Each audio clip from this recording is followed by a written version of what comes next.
So, Lala wanted me to critique yung tulang sinulat ni Sam. And wala pang title yung poem. It's just a first draft. So, I guess isa yun sa mga una niyang gagawin. Look for an appropriate title. When reading the poem, ang unang napansin ko ay marunong na si Sam mamili ng idea and how to develop it. One of the strong points nung sinulat niya, there's already a flow. Okay? And flow is important because you're actually telling a story when you're writing a poem. And some people don't realize that kasi maikli yung mga ibang poems. But yung idea na napili niya, it's good. Yung flow ng emotion is there's a reversal from a sad beginning to a hopeful ending. And I think that's very mature at her age to do. She does not use traditional rhyme schemes and line breaks. No? When I say that, hindi mo masasabi na, for example, iambic pentameter yung kanyang isang linya. No? So she uses long lines and then short lines together.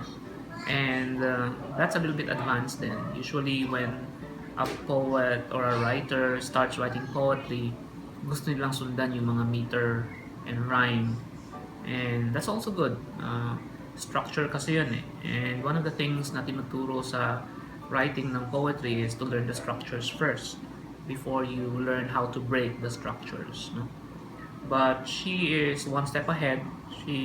Nakita ko yung mga line breaks. Logical naman. Maganda yung pagkaka-break ng line. And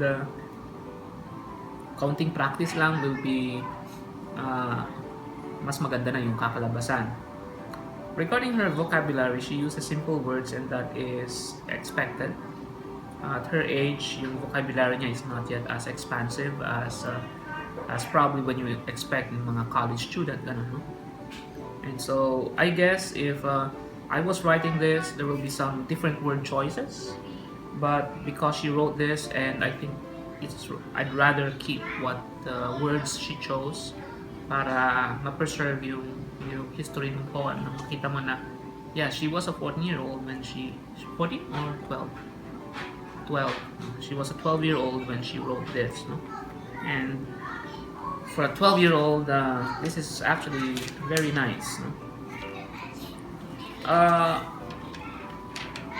I noticed a few grammatical errors, expected also.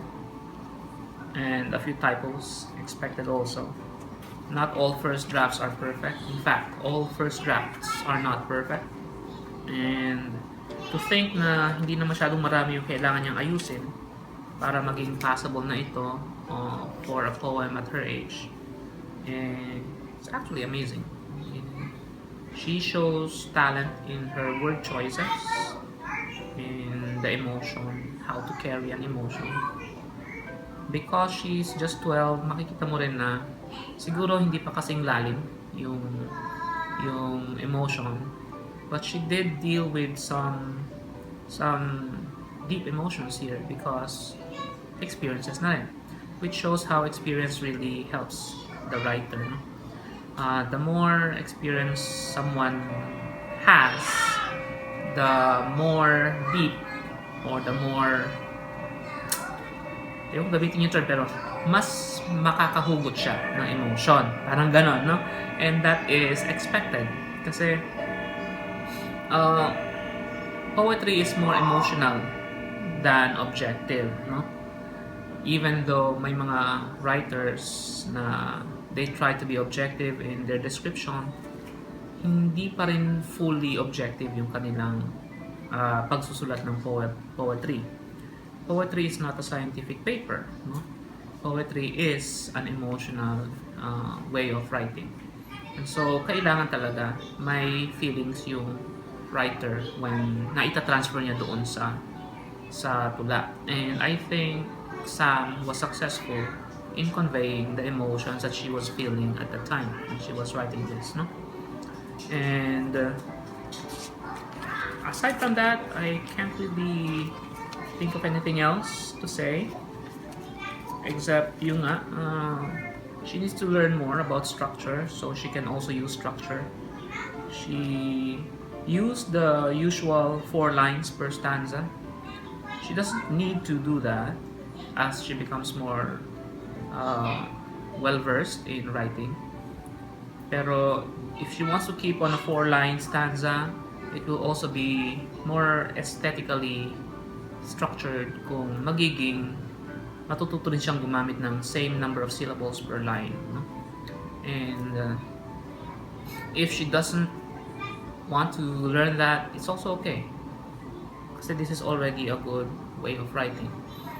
Hindi siya free verse in that may mga tugma pa rin siya, no?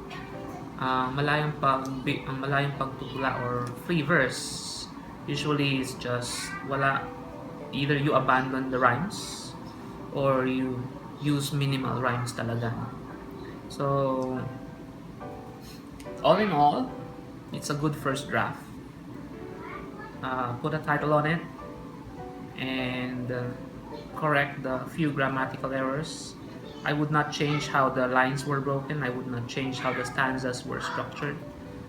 The most usual lang yung correct the spellings, correct the grammar, and pwede na to.